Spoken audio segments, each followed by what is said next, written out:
Dear student, मैं Pankaj sir आप सभी का स्वागत करता हूं आप ही का अपना यूट्यूब चैनल जियो स्टडी में। आज की टॉपिक है मौर्य वंश। तो चलिए देखते हैं मौर्य वंश के बारे में। मौर्य वंश का जो शासनकाल रहा वह 322 ईसा पूर्व से 185 ईसा पूर्व तक रहा, जो कि लगभग 137 वर्षों की है। यानी मगध की धरती पे मौर्य वंश 137 वर्षों तक राज किया। ठीक है। मौर्य वंश में एक आपके लिए ट्रिक लेकर के आया है, वह ट्रिक को आपको याद रखना है। ट्रिक का नाम है चवी अवी। ठीक है, चावी अवी लिखा गया है, चवी अवी होगा। ठीक है, चवी अवी याद रहेगा।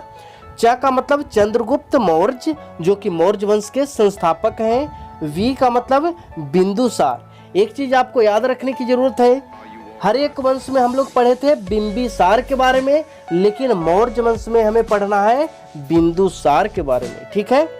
आ का मतलब अशोक और वी का मतलब बृहद्रथ, यानी कि 4 राजाओं के बारे में आपको याद रखना है। चंद्रगुप्त मौर्य, बिंदुसार, अशोक और बृहद्रथ। तो चलिए शुरू करते हैं मौर्य वंश। मौर्य वंश का जो संस्थापक हुए अभी कुछ देर पहले बताया, चंद्रगुप्त मौर्य, जिनका जन्म 345 ईसा पूर्व में हुआ। चंद्रगुप्त मौर्य का जन्म 345 ईसा पूर्व में हुआ था। ठीक है। घनानंद को हराने में, घनानंद के बारे में कुछ याद है? चलिए ठीक है, याद है। घनानंद जो थे नंद वंश के अंतिम शासक थे। याद है, घनानंद नंद वंश के अंतिम शासक थे, जिन्हें चाणक्य के मदद से चंद्रगुप्त मौर्य ने हरा दिया था। ठीक है। जिसके कारण चाणक्य को अपने साम्राज्य का प्रधानमंत्री बनाया। याद रहेगा, घनानंद को युद्ध में हराने के लिए चाणक्य ने चंद्रगुप्त मौर्य की मदद की थी, जिसके कारण चंद्रगुप्त मौर्य ने चाणक्य को अपने राज्य की प्रधानमंत्री बनाया। याद रहेगा, चाणक्य का 2 नाम और है, विष्णुगुप्त और कौटिल्य। याद रखिएगा। आगे देखते हैं। चाणक्य द्वारा लिखी गई पुस्तक का नाम है अर्थशास्त्र, जो कि एक राजनीतिक पर लिखी गई पुस्तक है। ठीक है। चंद्रगुप्त मौर्य मगध की गद्दी पर 322 ईसा पूर्व में बैठे। याद रहेगा, 322 ईसा पूर्व में मगध की गद्दी पर चंद्रगुप्त मौर्य बैठा। ठीक है। चंद्रगुप्त मौर्य जैन धर्म के अनुयायी थे। याद रहना है, चंद्रगुप्त मौर्य जैन धर्म के अनुयायी थे और उनका जैनी गुरु का नाम था भद्रबाहु। भद्रबाहु से ही वह जैन धर्म के शिक्षा ग्रहण किए थे, दीक्षा लिए थे। ठीक है। चंद्रगुप्त मौर्य ने 305 ईसा पूर्व, याद रखिएगा, चंद्रगुप्त मौर्य ने 305 ईसा पूर्व सेल्यूकस निकेटर, कुछ आपको याद आया सेल्यूकस निकेटर के बारे में?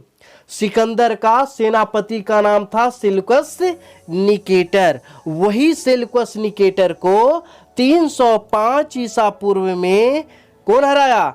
चंद्रगुप्त मौर्य हरा दिया, युद्ध में हरा दिया।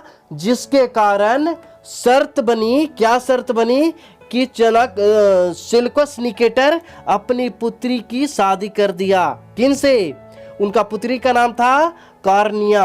याद रखना है, कार्नेलिया उनकी पुत्री का नाम था। उनसे शादी कर दिया किसको?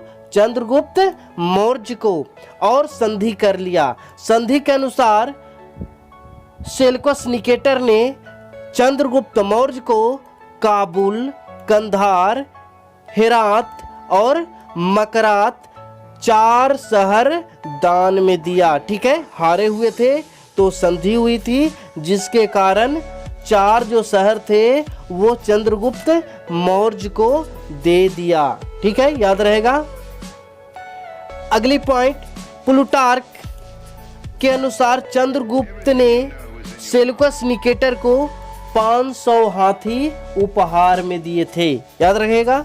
आगे देखते हैं। मेगास्थनीज, इनके बारे में जानते हैं। मेगास्थनीज सेल्यूकस निकेटर का राजदूत था। याद रहेगा। मेगास्थनीज सेल्यूकस निकेटर का राजदूत था, जो कि चंद्रगुप्त मौर्य के दरबार में आया था और चंद्रगुप्त मौर्य के दरबार में रहने लगा। ठीक है। मेगास्थनीज द्वारा लिखी गई पुस्तक का नाम है इंडिका। याद रखिएगा, मेगास्थनीज द्वारा लिखी गई पुस्तक का नाम इंडिका है। आगे देखते हैं, चलिए। चंद्रगुप्त मौर्य ने अपना अंतिम समय कर्नाटक के श्रवणबेलगोला में बिताया। श्रवणबेलगोला एक जगह है कर्नाटक में, वहीं पे चंद्रगुप्त मौर्य ने अपना अंतिम समय बिताया और 298 ईसा पूर्व में श्रवणबेलगोला में ही उपवास करने के दौरान उनकी मृत्यु हो गई। चंद्रगुप्त की मृत्यु कैसे हुई? तो उपवास करने के दौरान 298 ईसा पूर्व में। ठीक है, क्लियर हुआ चंद्रगुप्त मौर्य। चलिए ठीक है, अगली जो टॉपिक है मौर्य वंश की वह है बिंदुसार। ठीक है, तो बिंदुसार के बारे में देख लेते हैं। चंद्रगुप्त मौर्य का उत्तराधिकारी बने बिंदुसार, जो कि चंद्रगुप्त मौर्य के बाद यानी 298 ईस्वी में चंद्रगुप्त मौर्य की मृत्यु हुई और 298 ईस्वी में ही वह राजगद्दी पर बैठ गए। कौन? बिंदुसार। क्लियर है। बिंदुसार को अमित्रघात के रूप में जानते हैं। अमित्रघात का मतलब हो गया शत्रु विनाशक, शत्रु को नाश करने वाला। यानी बिंदुसार भी एक प्रतापी राजा थे और चंद्रगुप्त मौर्य भी एक प्रतापी राजा हुए थे। ठीक है। वायु पुराण में बिंदुसार को भद्रसार कहा गया है। याद रखना है, वायु पुराण में बिंदुसार को भद्रसार कहा गया है और जैन ग्रंथों में बिंदुसार को सिंहसेन कहा गया है।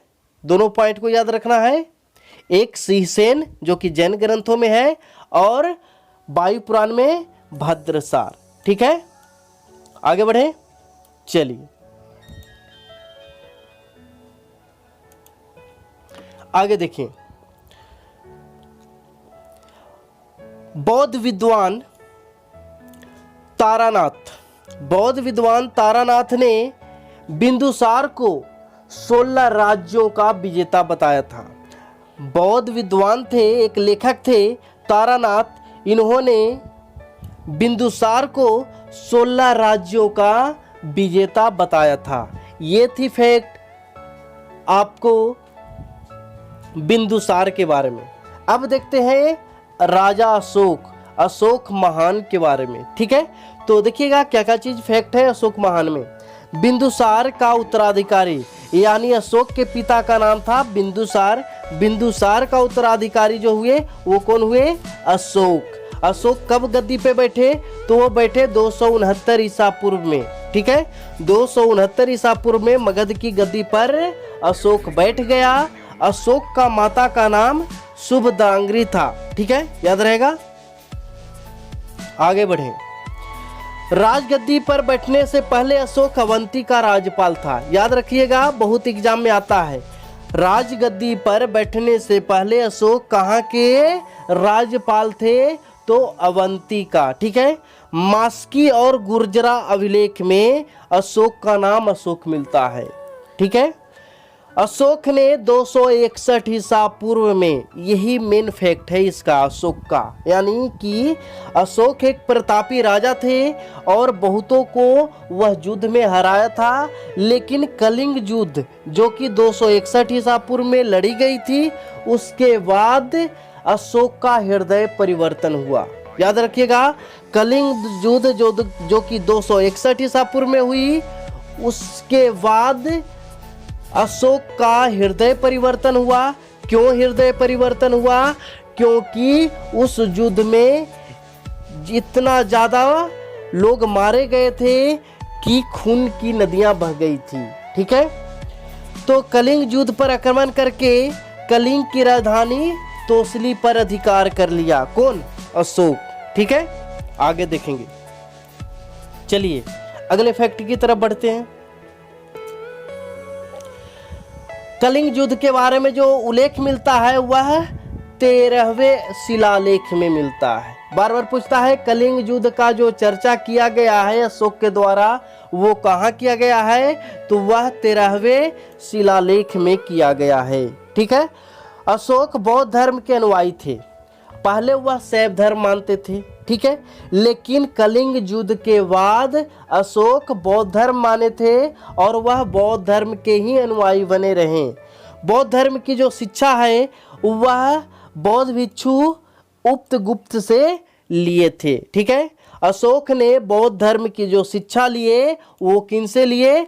उपगुप्त से लिए, ठीक है, याद रहेगा। अशोक ने बौद्ध धर्म के प्रचार प्रसार भी किए और वह बौद्ध धर्म के प्रचार के लिए अपने एक पुत्र महेंद्र और एक पुत्री संघमित्रा को श्रीलंका भेजा। किसके लिए? बौद्ध धर्म के प्रचार के लिए। क्लियर है। अशोक ने आजीविकों को रहने हेतु बराबर, जो कि जहानाबाद जिले में एक जगह है, बिहार के जहानाबाद जिले में एक जगह है जिसका नाम है बराबर की पहाड़ी। उसी बराबर की पहाड़ी में अशोक ने 4 गुफा का निर्माण करवाया, ठीक है, जिसका नाम है कर्ज, चौपार, सुदामा और विश्व झोपड़ी, ठीक है। ये क्यों करवाया? आजीविकों को रहने के लिए, याद रखिएगा, आजीविकों को रहने के लिए अशोक ने बराबर की पहाड़ियों में 4 गुफाओं का निर्माण करवाया, जिसका नाम है कर्ज, चौपार, सुदामा और विश्व झोपड़ा। यदि आपको चारों गुफा को नाम याद रखना है तो आपको एक ट्रिक बताते हैं, उस ट्रिक के माध्यम से आपको याद रखना होगा, ठीक है। तो देखिएगा, एक गुफा का नाम है सुदामा, ठीक है। सुदामा के बारे में और क्या जानते हैं? सुदामा कृष्ण के दोस्त थे, ठीक है। तो देखिएगा, थोड़ी सी कहानी यदि याद रखते हैं तो आपको यह ट्रिक याद हो जाएगा। सुदामा गरीब इंसान थे, ठीक है, और कृष्ण अमीर थे। सुदामा जो थे वो कैसे इंसान थे?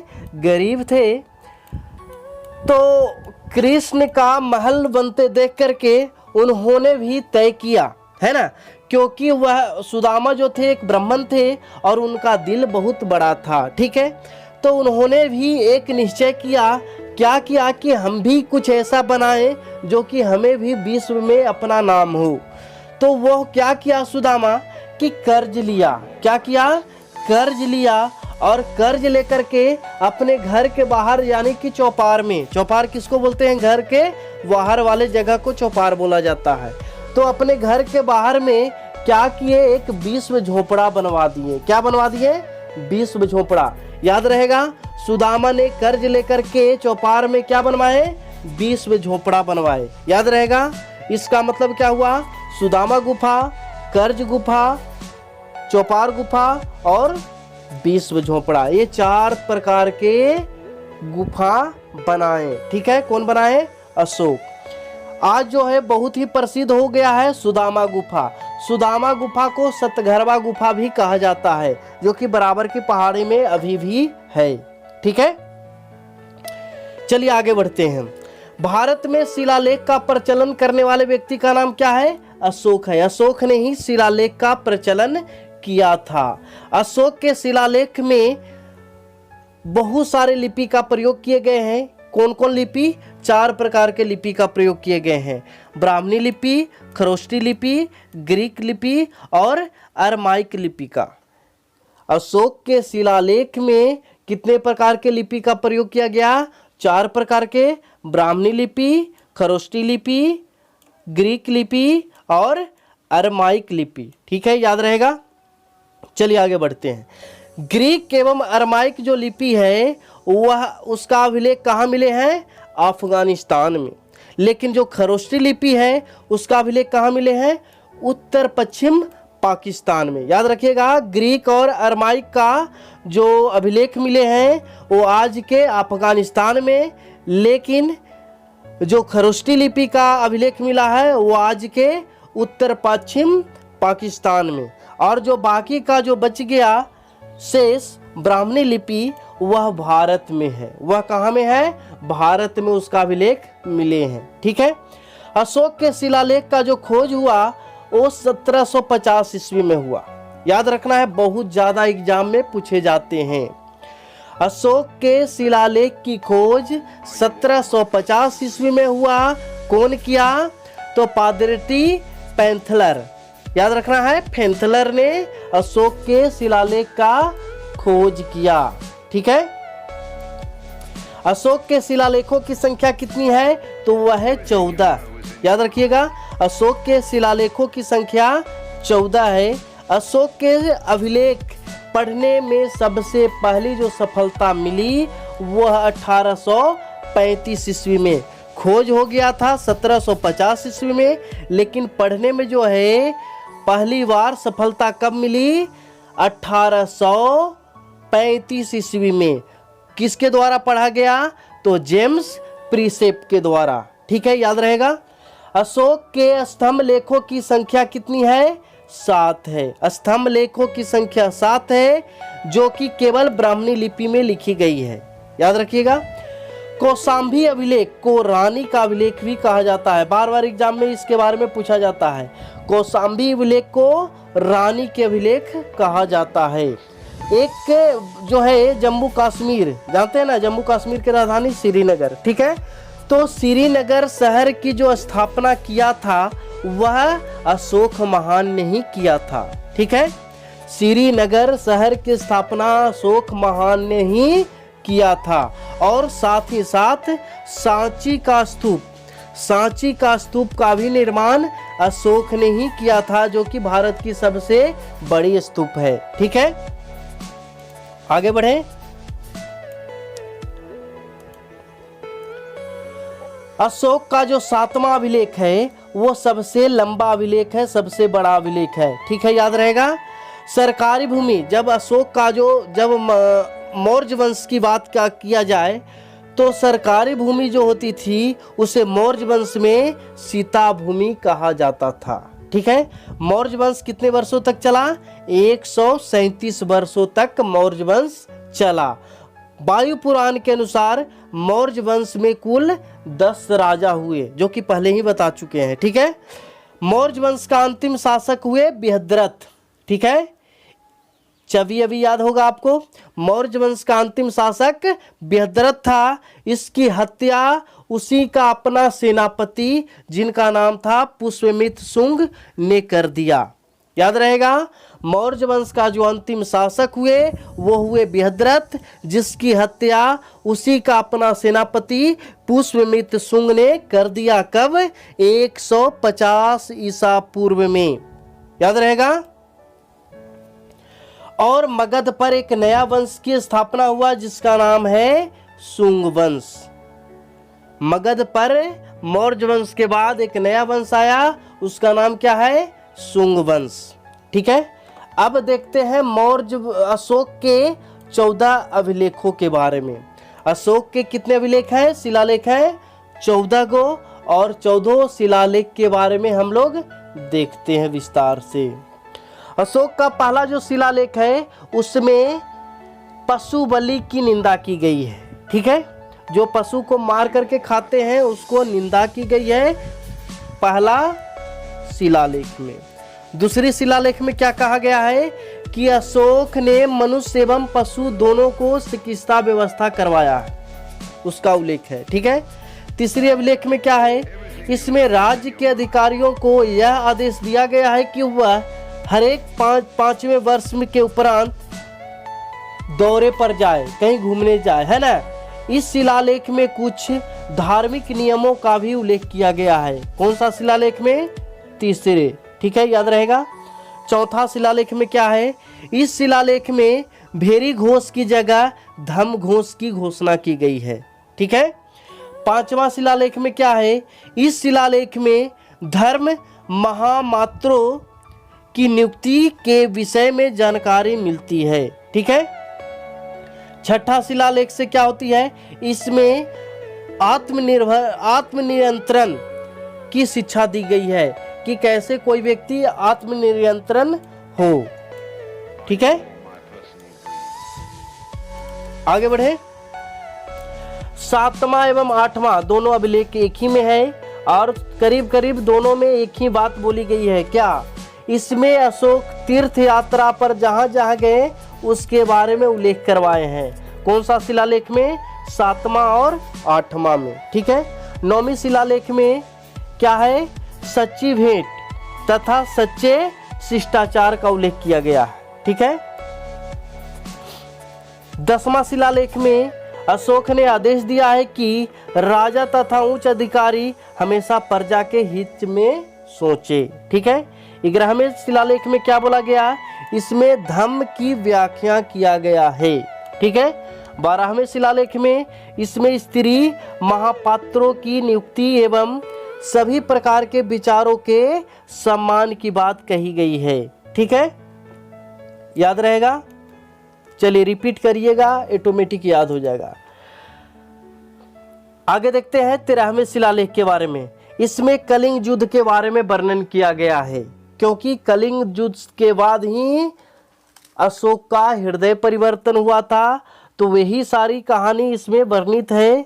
और क्या हुआ है, इसी में 5 यवन राजाओं के नामों का उल्लेख है जहां पर उन्होंने बौद्ध धर्म के प्रचार करवाए थे। ठीक है।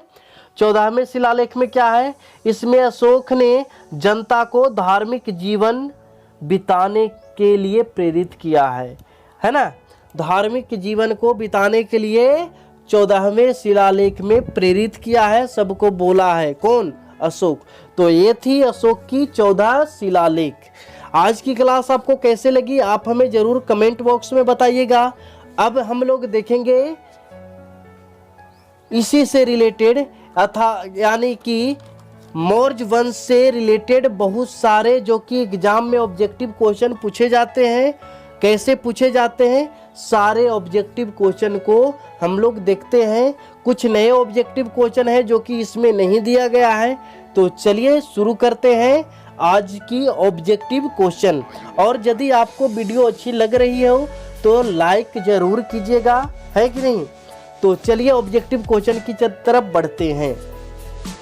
हम लोग आ चुके हैं ऑब्जेक्टिव क्वेश्चन की तरफ। और आज की पहली क्वेश्चन क्या बोलती है, चलिए देखा जाए। कौटिल्य किसका प्रधानमंत्री था।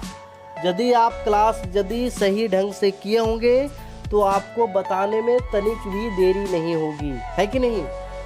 कौटिल्य किसका प्रधानमंत्री था, चंद्रगुप्त द्वितीय, चंद्रगुप्त मौर्य, अशोक या अजातशत्रु। तो इसका सही उत्तर क्या होगा, चंद्रगुप्त मौर्य। कहीं कोई दिक्कत नहीं। चलिए आगे बढ़े।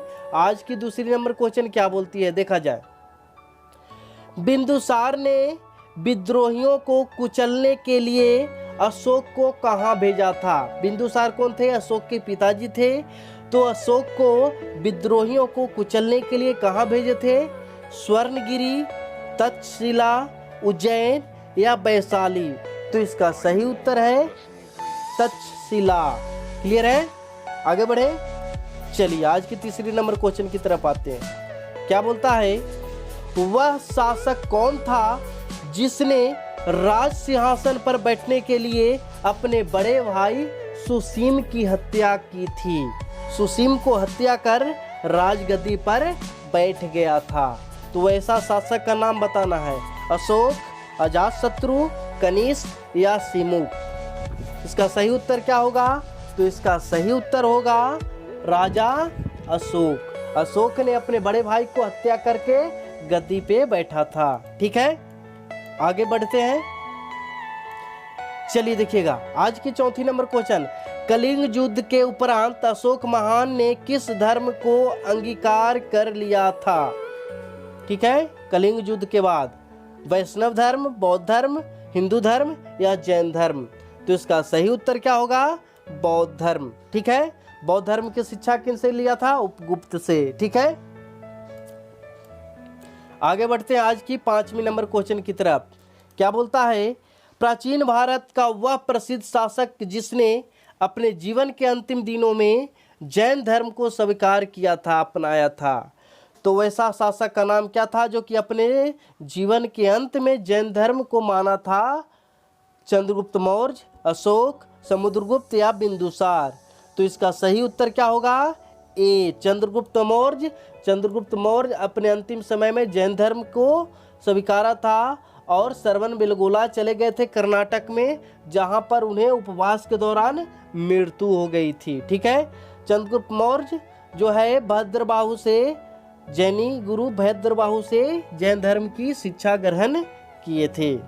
ठीक है, आगे बढ़ते हैं। आज की 6 नंबर क्वेश्चन, मौर्य साम्राज्य में प्रचलित मुद्रा का नाम क्या था?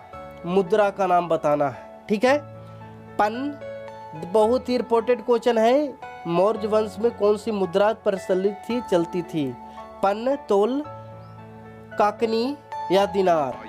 तो इसका सही आंसर क्या होगा? पन मुद्रा वहां पे चलती थी मौर्य वंश में। ठीक है, आगे बढ़े।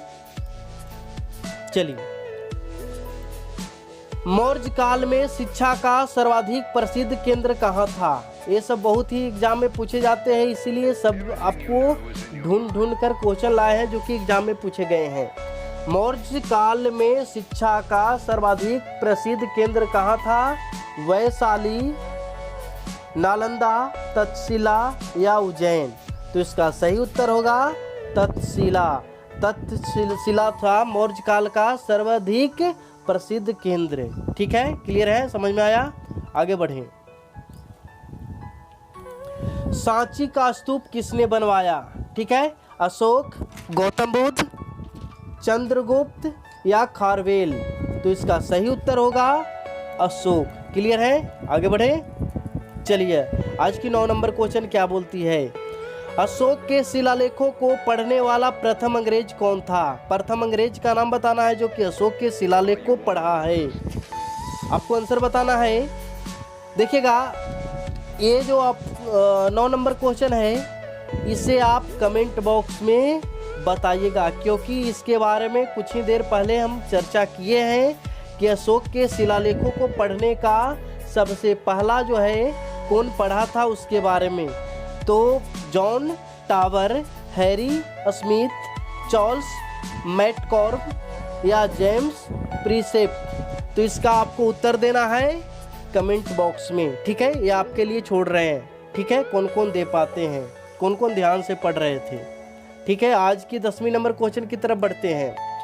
कलिंग युद्ध की विजय के दस्तान अशोक के किस शिलालेख में है? यानी कलिंग युद्ध के बारे में चर्चा किया था अशोक अपने शिलालेखों में।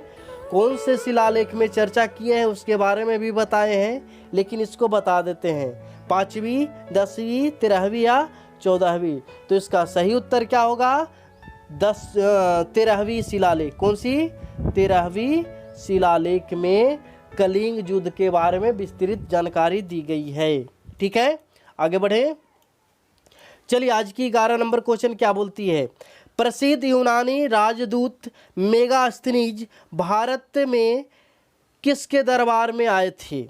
चंद्रगुप्त मौर्य, अशोक, हर्षवर्धन या अजातशत्रु? तो इसका सही आंसर क्या होगा? चंद्रगुप्त मौर्य। ठीक है, आगे बढ़े। 12 नंबर क्वेश्चन क्या बोलती है? चंद्रगुप्त मौर्य ने सेल्यूकस निकेटर को कब हराया था? चंद्रगुप्त मौर्य ने सेल्यूकस निकेटर को कब हराया था? 352 ईसा पूर्व, 305 ईसा पूर्व, 173 ईसा पूर्व या 261 ईसा पूर्व? तो चंद्रगुप्त मौर्य को हराकर उनकी बेटी से शादी की, सेल्यूकस निकेटर को हराकर उनकी बेटी कॉर्निया से शादी किया था कौन? चंद्रगुप्त मौर्य, और 4 राज्य भी लिया था। तो कब? 305 ईसा पूर्व में। क्लियर है, आगे बढ़े। चलिए देखिएगा अगली क्वेश्चन। श्रीनगर की स्थापना किस मौर्य शासक ने किया? अशोक, बिंदुसार, चंद्रगुप्त मौर्य या दशरथ? तो इसका सही उत्तर क्या होगा? श्रीनगर की स्थापना अशोक ने किया। ठीक है, आगे बढ़े। चलिए, आज की 14 नंबर क्वेश्चन क्या बोलती है?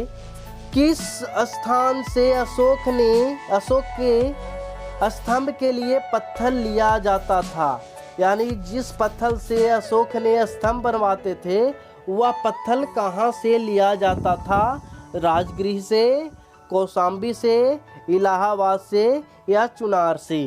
तो इसका सही आंसर क्या होगा? चुनार से। ठीक है, ऑप्शन डी याद रखना है। आगे बढ़े। 15 नंबर क्वेश्चन क्या बोलती है? अशोक ने श्रीलंका में बौद्ध धर्म का प्रचार हेतु किसे भेजा था? महेंद्र, संघमित्रा ए और बी दोनों या महारचित? तो इसका सही उत्तर क्या होगा? ए और बी दोनों। ठीक है, बढ़िया है। आगे बढ़े। वीडियो कैसी लग रही है जरूर बताएंगे। ठीक है, आगे देखते हैं। अशोक के शिलालेखों की संख्या कितनी है? 7, 12, 14, 24।